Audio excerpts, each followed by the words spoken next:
This video will cover how to clean sashes in ProVia's double-hung windows. First, unlock the latches. Next, lift the bottom sash approximately 3 inches.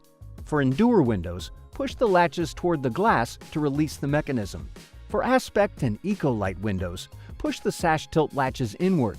Now, tilt the sash toward the interior of the home. Secure the sash during cleaning to avoid damage to the unit. Use caution tilting the sash back into the frame to ensure that the pivot bars remain seated in the balancer shoes.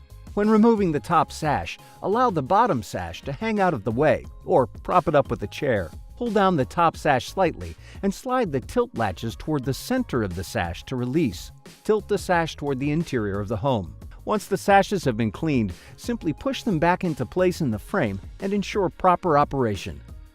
Thank you for watching this video on sash cleaning. For more information, please visit ProVia.com.